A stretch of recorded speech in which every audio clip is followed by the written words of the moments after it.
So how do we maintain our resilience? Got to look for the positive aspects. And this isn't Pollyanna thinking. This isn't toxic positivity, my friends. I'm going to give you some really cool ways to do this. You must set your intentions and expectations, and you have a mechanism in your brain that is going to help you do this. It's called the reticular activating system. I'm Elissa Shuck, ex-corporate hiring manager, middle manager turned leadership and career coach. It wasn't all that long ago that I experienced layoffs, narcissistic bosses, toxic work environments, and leadership challenges that had me wondering, why in the world did I ever get into management? But I've also had 12 career promotions. I co-founded a company. I've made multiple industry pivots and turned around poor performing teams. I've achieved everything I set out to do and imagined that I could do in my career. I created the Love Your Work Life podcast to give you simple, actionable, step-by-step strategies to help you do the same. If you're a high-achieving employee and leader, or you're one in the making who's looking to create a career instead of letting it happen on default, who wants a work life that feels happy and satisfying, you're in the right place, my friend. Let's get started. You all know how I love doing polls on LinkedIn. I am just fascinated by how people answer. And, you know, the polls are kind of limited. I can usually only give 4 options. And this last one was a question about what is the hardest part of a job search. And it was, distractions. It was job searching while you're working. And the third option was maintaining positivity and resilience. And guess which one is winning the poll? With depending on where you look at it, either on my personal page or in a group where I posted the poll, it is 60 to 70% positivity and resilience. So I'm really excited to share this episode with you because resilience isn't just about a job search. Resilience is about staying cool in a crisis or managing a workplace that is controlled chaos, managing a team that's very demanding or a boss that's very demanding. Resilience is how we get through all kinds of things. So how do we maintain our resilience? Well, got to look for the positive aspects. And this isn't Pollyanna thinking. This isn't toxic positivity, my friends. I'm going to give you some really cool ways to do this. You must set your intentions and expectations, and you have a mechanism in your brain that is going to help you do this. It's called the reticular activating system. So the first thing is be curious. When you're looking for positive aspects, like I said, this isn't positive affirmations or toxic positivity. This is curiosity. This is asking yourself some questions like, what is working? Look for that. Ask, if you're not sure, ask yourself a question like this. If there is something to enjoy, what would it be? Here's another one. How can I reframe blank? How can I reframe the meeting? How can I reframe that conversation? How can I reframe that interaction so I feel better? It's about you feeling better. Those are the positive aspects that you're really looking for. What is keeping me here? Trust me. I walked out of terrible meetings day after day and asked myself that question. What's keeping me here? And I had some things that were keeping me there, and you might too. But focusing on those will help diffuse the anxiety and stress that those toxic interactions and that toxic soup, as I like to call it, is doing to yourself, is doing to your self-esteem. Next, it's about being intentional. This is a really great way to set up your day for success, to set up your day to show, to end up the way you want it to end up. And you do this by breaking your day into segments. So before you walk in the building, ask yourself, big picture, what do I want to happen today?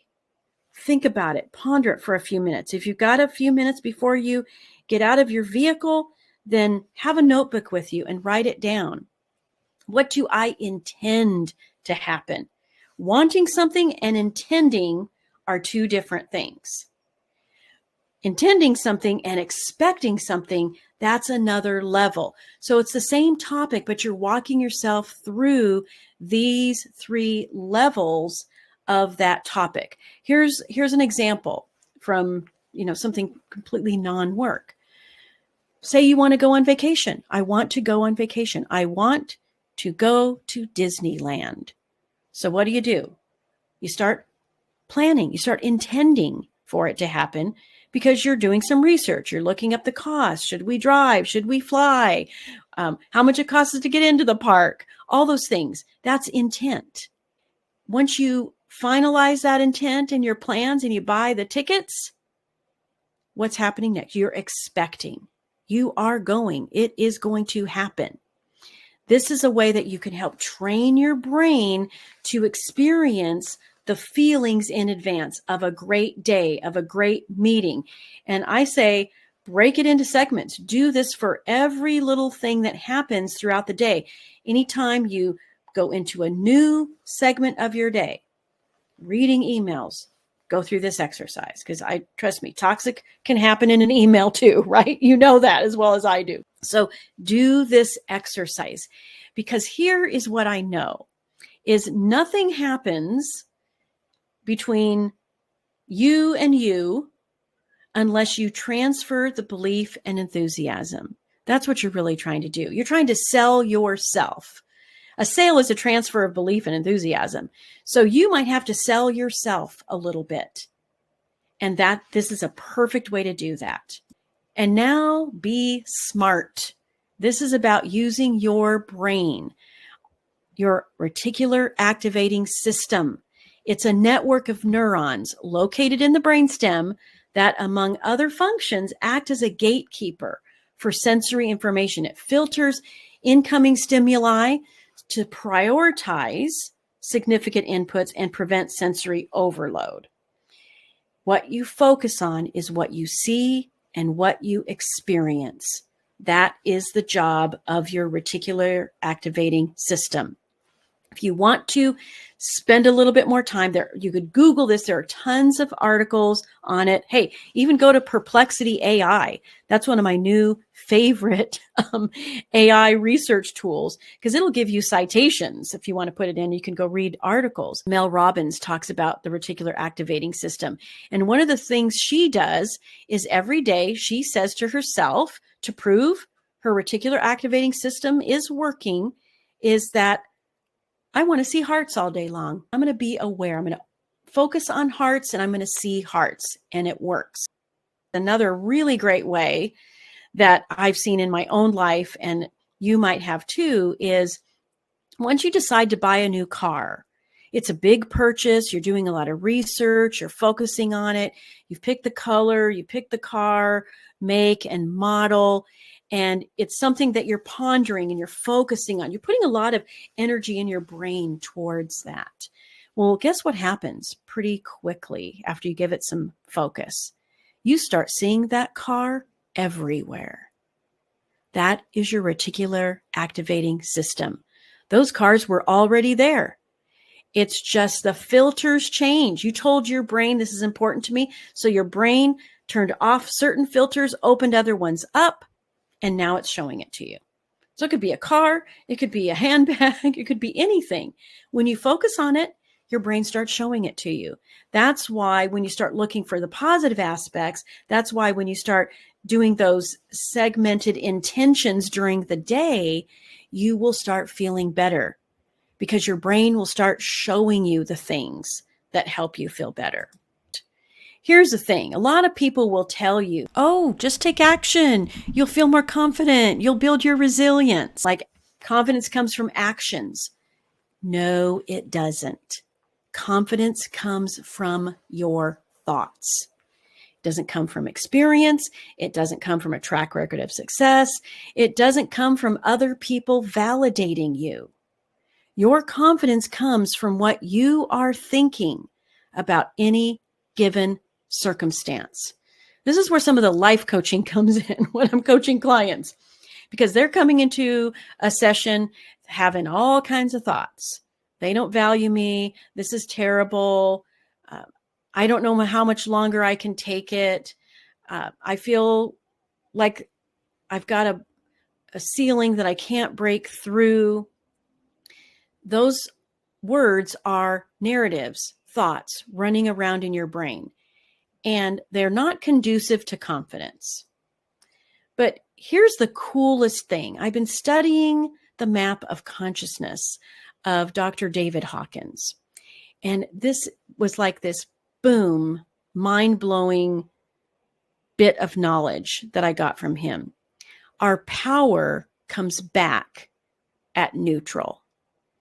When he maps the consciousness, he's mapping emotions and levels of consciousness and whether they take our power away or whether they increase our power. And there's levels of power being gone and levels of power starting to increase and gain some momentum.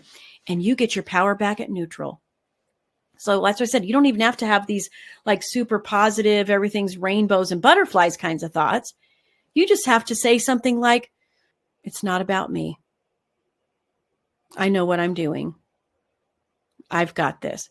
You don't have to get specific. You just have to find a thought that feels better. It's about deciding what to think on purpose. I will not stop believing in myself under any circumstance. Maybe you have that tucked away on your phone somewhere or in a notebook. And when you encounter that toxic person, maybe that's your go-to thought. Maybe that's your bookends, right? You say it to yourself before you walk in and you repeat it after you go out. And now you are reframing. Now are you cultivating confidence? You can say something like, I value my opinion of myself more highly than others' opinions about me. Thinking on purpose means trying on different thoughts for size and just picking the ones that feel better. Super simple.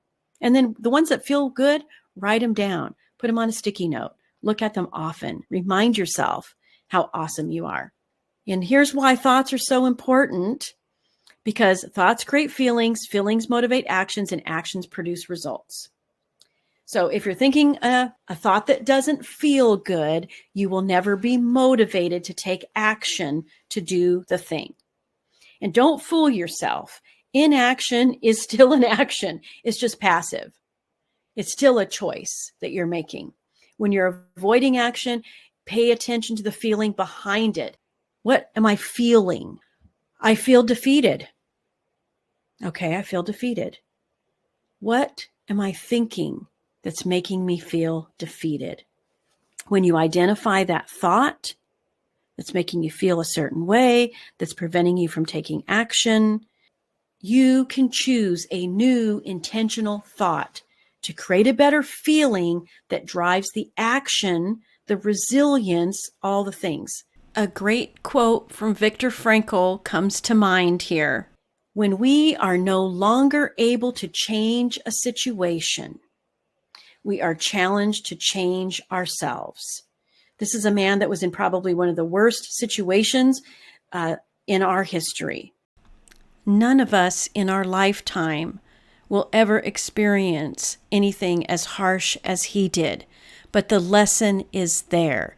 We have the power to decide what anything means and how anything is going to affect us. Are you going to choose overwhelm or defeat? Are you going to choose resilience and courage? We always still have the power to change internally, to make those choices about what we're going to think, so that we can feel better. We can at least get to neutral, get our power back so that we can start seeing what we want to see and need to see to survive and continue to find success in our careers. Your happiness is the most important thing on this planet. And it's not just happiness for happiness' sake, but it's happiness because that is an internal state that has resilience as a natural byproduct. Living a life, having a career, making contributions, being part of a community that makes us happy, at least most of the time. Because I really believe that we're wired for community and contribution. And let's face it, my friends, that happens at work. We spend 90,000 hours in our lifetime, 30% at least of our life in the workplace. So it's important that it be a place that contributes to you as much as you contribute to it. Are you trying to build resilience because you're in a job search? Maybe you need resilience because your workplace is toxic. Maybe you're a new leader or a middle management leader who is trying to live with the balancing act of keeping your team happy and advocating for them and meeting the requirements of a leader inside your organization. Building resilience and connecting happiness into your work life, loving your work life, is a way for you to stay connected to who you are. You don't have to give anything up, but you can be happy and resilient and dedicated and all of the things that I know you strive to be in your career. All right, my friends, I'll talk to you again soon. If you like listening to this podcast, I invite you to visit the Love Your Work Life website at elissashuck-careercoach.com. On the site, you're going to find free resources and information about all of my coaching programs, everything you need to land a great job, advance your career, and lead and build an awesome team. And of course, don't forget to subscribe to this podcast and don't forget to follow me on LinkedIn.